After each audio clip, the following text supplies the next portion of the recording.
परमेश्वर पिता को सारी बातों में महिमा मिले, और खासकर उन लोगों के द्वारा जो अपने जीवन में उन बातों को रख करके दूसरों का भी उत्साह बढ़ाते हैं, और कहीं ना कहीं परमेश्वर पिता के नाम की महिमा करते हैं इन बातों से। मैं समझता हूँ कि हम बहुत सारी बातों के लिए अपना मुंह खोलते हैं और बहुत सी बातें भी करते हैं। उसी प्रकार हमें अपना आदत बनाना चाहिए कि परमेश्वर के लिए मुंह खोलें। और ये सबसे अच्छा आदत है कि हम परमेश्वर के लिए मुंह खोलें, बाकी चीजों के लिए कम मुंह खोलें। और ये सबसे खराब आदत है कि हम बाकी चीजों के लिए बहुत मुंह खोलें और परमेश्वर के लिए कम मुंह खोलें। तो प्रभु इस विषय में हमारी सहायता करे मेरे प्रियो। देखिए, जब भजन संहिता 80 को आप पढ़ेंगे तो जहां रिस्टोरेशन की बात होती है, वहां ये तो वो बोलते हैं कि हमें ज्यों का त्यों कर दे, और एक ये प्रार्थना है, और ये परमेश्वर को मनाने के समान है। ऐसे नहीं कि आज कुछ भी कर दिया परमेश्वर के साथ और उसके बाद में फिर शाम में माफी मांग ली, और फिर सुबह वो फिर वैसा काम करे और फिर शाम में माफी मांग ली। अगर कहीं ना कहीं वो चीज होता है, देखिए माफी बहुत जल्दी मिल जाती है, परंतु वो संबंध बनाने में समय लग जाता है, जहां से टूटता है। और परमेश्वर एक ऐसा परमेश्वर है कि लिखा है कि परमेश्वर ठट्ठों में नहीं उड़ाया जाता। और भले ही वो माफ करने में बहुत ही ज्यादा तेजी करते हैं, अपनाने में बहुत ज्यादा तेजी करते हैं, पर देखिए जितना हम, लिखा है ना कि परमेश्वर ठट्ठों में नहीं उड़ाया जाता है। ठट्ठों में उड़ाने का मतलब होता है मजाक करना, और ऐसे ही यूं ही ले लेना, सीरियसली नहीं लेना उन चीजों को। परंतु जब एक व्यक्ति को अंदाजा होता है कि वो अपने पिता को छोड़ करके कहां से कहां पहुंच गया, उसको समझ में आ जाता है कि कोई हंसी मजाक नहीं है कि मैं कुछ दिन चाहा और परमेश्वर के साथ रह लिया, और कुछ दिन चाहा उसके बाद अपनी मनमानी कर लिया। परंतु ये कंटिन्यूअसली एक दौड़ है हमारा, कंटिन्यूअसली एक हमारा परिश्रम है जो हमको डेली करना है। और इसीलिए आप देखिए भजन संहिता 80 में वो प्रार्थना कर रहे थे, और मैं अभी आपसे निवेदन करूंगा, जो लोग भी रिस्टोरेशन को बहुत सीरियसली लेते हैं, एक समय तक बने रहिए, और तब तक उससे प्रार्थना करिए, तब तक गिड़गिड़ाइए, तब तक कराइए उसके सामने में, जब तक आपके और उसके परमेश्वर पिता के बीच में सब चीज ठीक नहीं हो जाता। और बहुत ही ज्यादा भय खाइए उन चीजों से कि कोई चीज आपको डाइवर्ट करके ना ले जाए उन चीजों की तरफ जिसके वजह से ये रिलेशन, संबंध में खराबी आई थी। ये एक बहुत अच्छा, एक मैं समझता हूँ। आप देखिए राजा दाऊद ने फिर कभी वैसा काम नहीं किया, जबकि मरते मरते एक समय ऐसा आया था कि उनके शरीर में इतना ठंड लग रहा था उनको, और उसके बाद में लोगों ने बोला कि हम बहुत ही एक सुंदर स्त्री को लेकर के आते हैं, वो तेरे साथ में सोएगी ताकि तेरे शरीर को गर्मी पहुंचे, जबकि उसके शरीर को ऐसा जरूरत था। परंतु उन्होंने मना कर दिया। वो सेवा टहल करती थी, परंतु कभी भी उनको उस तरीके से अपने नजदीकी में नहीं आने दिया, क्योंकि उन्होंने सदा काल के लिए मन फिराया था। और इसीलिए आप देखिए, जब कभी भी वो मन फिराने की बात याद होती है ना मेरे प्रियो, ये याकूब का एक वचन याद रखिएगा, आपको बहुत सहायता मिलेगी। परमेश्वर पिता आपको बल प्रदान करें, और खासकर वो लोगों को जो मन के बहुत सच्चे हैं, और जैसे ही परमेश्वर का वचन पहुंचता है उसको वो पकड़ते हैं। आप देखिए, प्रतिदिन नया वचन सुनने से अच्छा है जो परमेश्वर ने आपसे बात किया उसको बहुत ही सीरियसली लीजिए, और थाम करके जब तक वो चीज ना हो जाए उसमें पूरा अपना 100% दीजिए, ध्यान दीजिए। जब तक परमेश्वर के साथ में दाऊद का संबंध फिर से वैसा नहीं हो गया, उसने प्रार्थना की कि मेरी हड्डी जो तूने तोड़ दी है, और मेरा मन जो, अपने पवित्र आत्मा को मुझसे अलग मत कर, जूफा से धो करके मुझे साफ कर। और बहुत सारी प्रार्थना को करके उन्होंने एक समय ऐसा बिताया जो वो दुनिया से परे थे, वो सिर्फ परमेश्वर और अपने बीच के टूटे हुए संबंध को वो कर रहे थे, और उसमें एक समय लगता है। आप देखिए पौलुस को जब यीशु मसीह ने दर्शन दिया, उनसे बातचीत किया, वो 3 दिन तक अंधे थे और 3 दिन तक अकेले पड़े थे। सोचिए वो अकेलेपन में क्या चल रहा होगा उनके दिमाग में। ऐसा नहीं कि आज यीशु ने बात किया और फिर नॉर्मल ऐसा हो गया और उसके बाद में फिर हाँ भाई, नहीं, ऐसा नहीं होता। इसीलिए जो सच्चा पश्चाताप होना चाहिए वो नहीं है। आप निनवे के लोगों को देखिए, ऐसा नहीं कि योना ने बोला और उन्होंने फिर मन फिराया और एक ही दिन में सब ठीक हो गया। वो एक समय चलता है, जहां परमेश्वर मन को देखते हैं। और ये बहुत आवश्यक है कि हमको कंटिन्यूअसली उसकी डेवढ़ी के पास में जाकर के उसके गिड़गिड़ाना पड़ेगा। हन्ना को देखिए जरा, किस प्रकार वो अपने बच्चे के लिए कंटिन्यूअसली प्रार्थना करती थी, तो कर करके परमेश्वर पिता ने उसको उत्तर दिया। ये कंसिस्टेंसी हमको लाना पड़ेगा। यीशु ने ये प्रार्थना करने के विषय में बोला, लगातार वो प्रार्थना करती थी कि मेरा न्याय कब चुकाएगा। उसी प्रकार हम दया की प्रार्थना कर सकते हैं। आपको पता है परमेश्वर का धर्म क्या है? अगर आप भजन संहिता को ध्यान से पढ़ेंगे तो एक व्यक्ति बोलता है, तू जो धर्मी है अपने धर्म के अनुसार मुझे माफ कर। ये धर्मी परमेश्वर का निशानी है कि वो इतना धर्मी है कि जो उसके विरुद्ध में पाप करता है उसको माफ करके बोलता है। सोचिए, जो परमेश्वर आपको बोलता है कि तुम्हारे विरोध में कोई पाप करे तो उसको क्षमा करना, तो क्या वो उसको क्षमा नहीं करेगा जो उसके विरुद्ध में पाप करता है? करेगा, करता है। याकूब की पत्री 4 अध्याय और उसका 8 वचन, ये वचन जो सच्चे मन फिराने वाले हैं, मैं उनके लिए आपको एज एन एनकरेजमेंट ये बात बताना चाहता हूं। याकूब 4:8 देखिए क्या लिखा है, परमेश्वर के निकट आओ तो वह भी तुम्हारे निकट आएगा। ये एवरलास्टिंग प्रॉमिस है, दुष्ट के लिए भी प्रॉमिस है ये।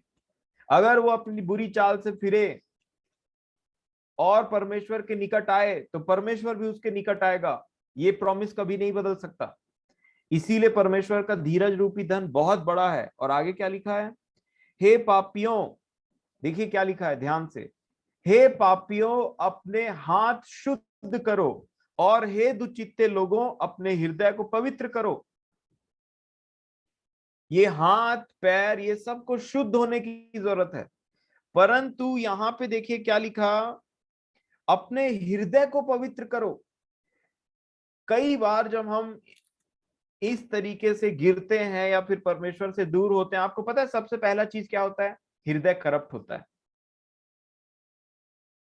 और इसीलिए राजा दाऊद की प्रार्थना को याद करिए, भजन संहिता 51 में, मेरे अंदर शुद्ध आत्मा, नया मन दे मुझे, शुद्ध आत्मा नए सिरे से कर। वो खराब हो गया, वो करप्ट हो गया। और करप्ट चीज को अगर आप उसी में लेकर के कंटिन्यूअसली चलेंगे तो करप्ट चीज, याद रखिए मेरे प्रियो, वो करप्ट हो चुका है, उसको रिप्लेसमेंट की जरूरत हो जाती है। और यही याद रखिएगा, हाथ पैर और जिनसे पाप हो उनको शुद्ध किया जाता है, परंतु हार्ट को पवित्र किया जाता है। और जिसका हार्ट पवित्र होता है परमेश्वर उसको धीरे धीरे रिन्यू करता है ना। आप उससे गिड़गिड़ाइए, क्योंकि मनुष्य को एक बात जानना जरूरी है। यिर्मयाह 10:23 बाद में पढ़ लीजिएगा, वहां यिर्मयाह को एक बात पता चला। वो बोलते हैं कि हे परमेश्वर, अब मैं जान गया हूं मनुष्य का चाल चलन उसके बस में नहीं रहता। ये एक ज्ञान की बात है जिसको हम सबको जानना पड़ेगा। और जिस दिन एक व्यक्ति जान गया कि मेरा चाल चलन, मैं राइट जाना चाहता हूं परंतु लेफ्ट चले जाता हूं, लेफ्ट जाना चाहता हूं परंतु राइट जाना चाहता हूं, फ्रंट जाना चाहता हूं परंतु पीछे चले जाता हूं, पीछे जाना चाहता हूं परंतु ऐसा हो जाता है। जिस दिन ये नॉलेज एक व्यक्ति को पता चल गया कि मेरा मेरा बस कुछ है नहीं, मैं राइट जाना चाहता हूं, मैं लेफ्ट चले जाता हूं, मतलब मैं कुछ करना और चाहता हूं परंतु होता नहीं मुझसे, कुछ और हो जाता है। ये सत्य जिसको समझ में आ गया वो डिपेंडेंट हो जाता है परमेश्वर से, बोलता है कि मेरे बस की बात नहीं। और ऐसे ही लोग प्रार्थना करते हैं, वो ये नहीं बोलते कि मैं अपनी मुंह की चौकसी करूंगा, वो ये बोलते हैं कि परमेश्वर तू मेरे होठों के द्वार की रक्षा रखवाली कर। ये मुझसे इम्पॉसिबल है, और जब तू मुझे बल देगा तब मैं ये काम कर सकता हूं। ये इसका दूसरा पहलू है।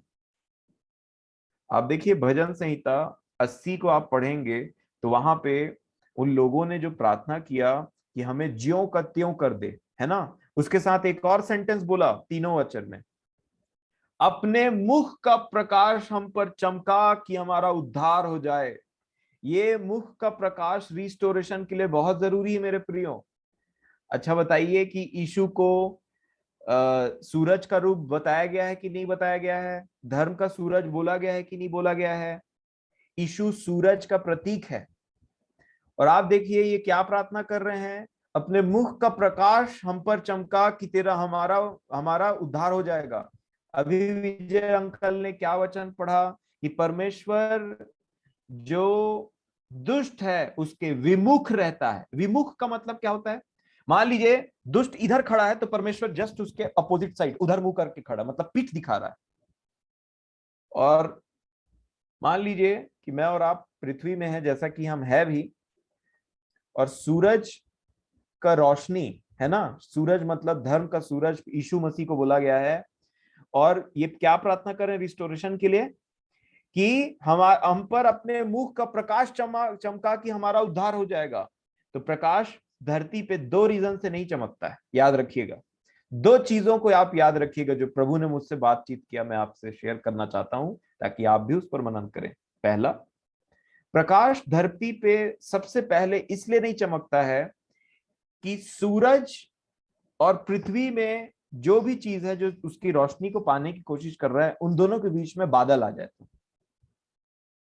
अगर बादल आ जाता है तो सूरज की रोशनी कभी भी पृथ्वी पर नहीं पहुंच सकती। अब देखिए, कई बार ऐसा होता है कि बादल एक पर्टिकुलर जगह में रहता है और आप देख सकते हैं कि सिर्फ यहीं पे बदली है, उधर बहुत धूप है।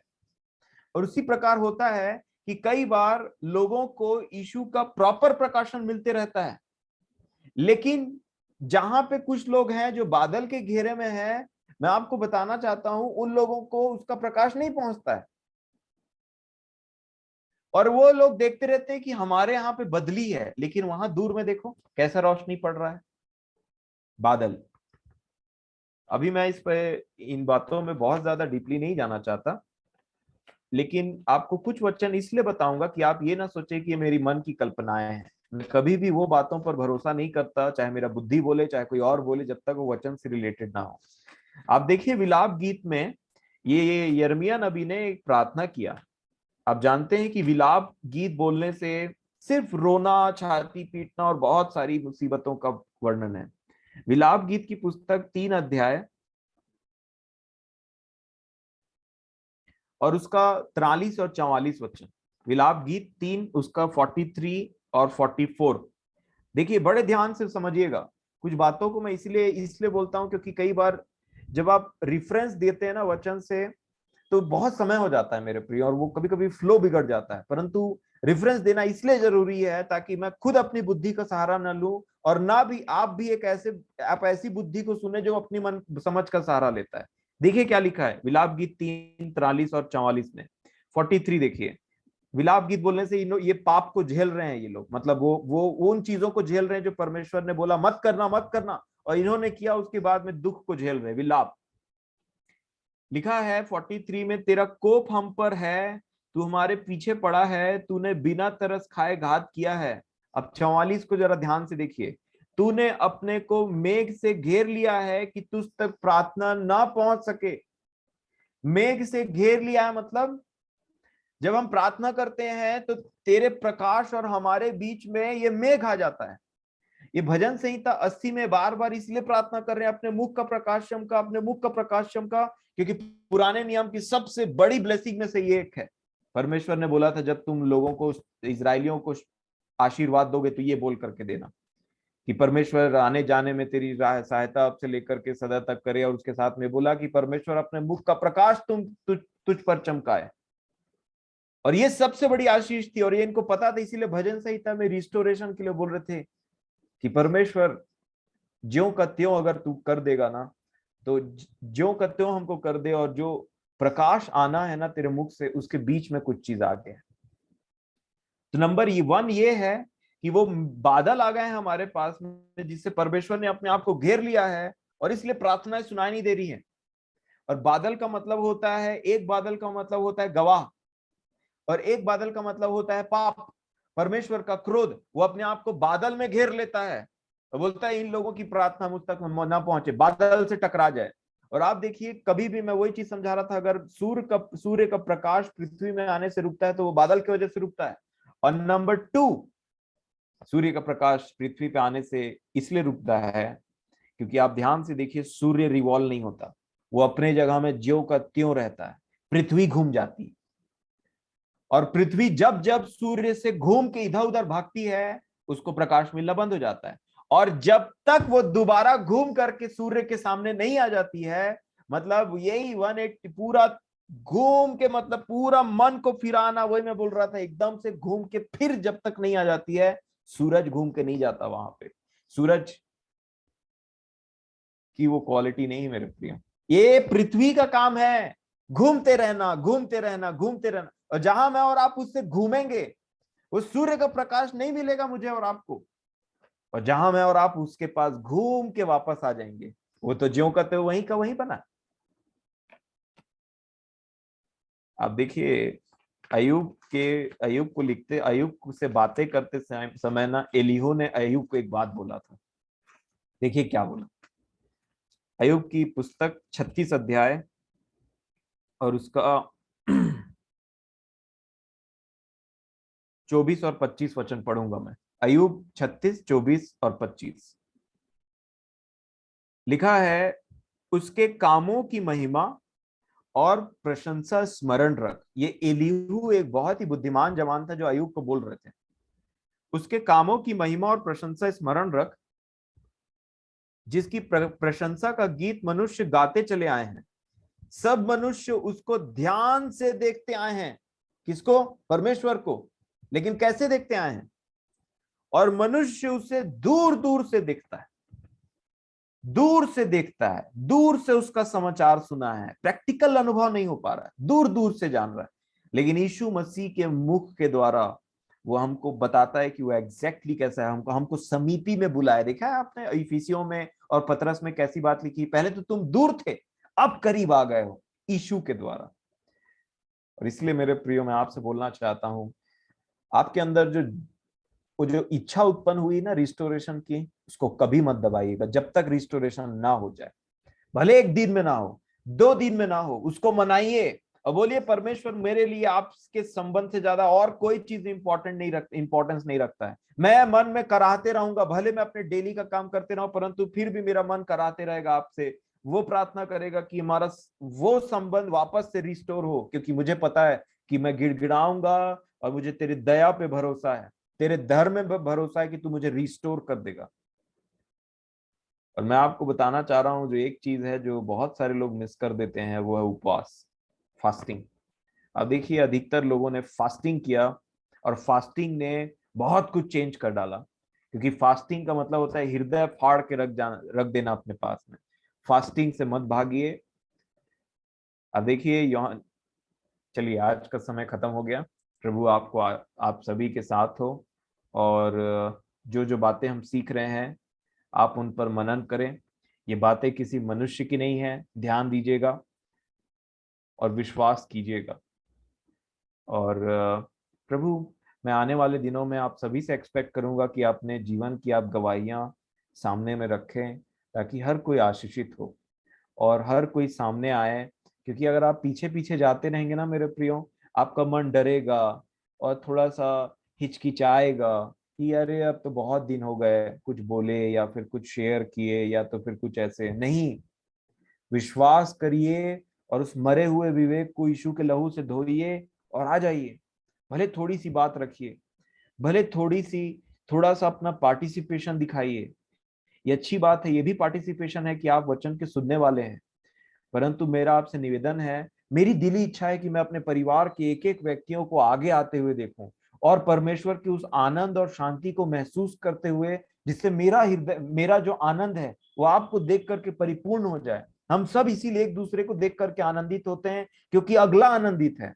क्योंकि परमेश्वर ने हमें वो प्रेम दिया है कि जिससे एक भी इंसान थोड़ा सा बैक स्लाइड होता है या फिर मन में दुखी होता है या फिर कुछ ऐसे इधर उधर होता है, तो लगता है कि क्यों मेरा भाई, मेरी बहन, मेरे परिवार वाले इस तरीके से होते हैं, क्यों वो ऐसा हो रहे हैं।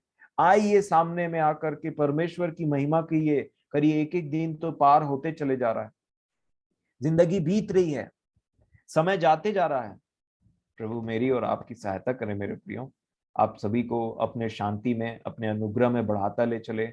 हमारे पूरे परिवार को वो एक एक करके एक साथ रिस्टोर करे, और नहीं तो अपनी इच्छा में रिस्टोर करे कि हम आगे पीछे इधर उधर करके रिस्टोर हो जाएं और वापस से जीलस होकर के अपने परमेश्वर के सेवकाई के लिए या उसकी महिमा के लिए उसके नाम से आगे आना सीखें।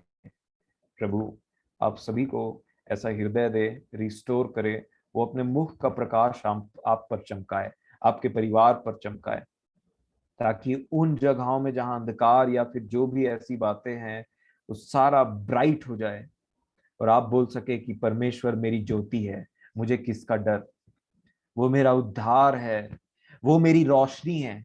एक गीत है ना ए खुदा मेरी रोशनी, मेरी नजात है तू, डर नहीं मुझको कोई, अब मेरे साथ है तू, डर नहीं मुझको कोई, अब मेरे साथ है तू।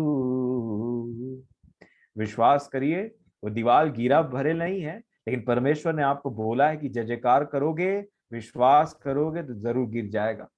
याद रखिएगा। तो प्रभु मेरी और आपकी सहायता करे। समय देने के लिए मैं आपका धन्यवाद देता हूँ। पर आने वाले दिनों में मैं चाहता हूँ कि आप मुझे समय ना दें और समय पूरा बीत जाए और आप ही समय लें और परमेश्वर की महिमा करें। धन्यवाद।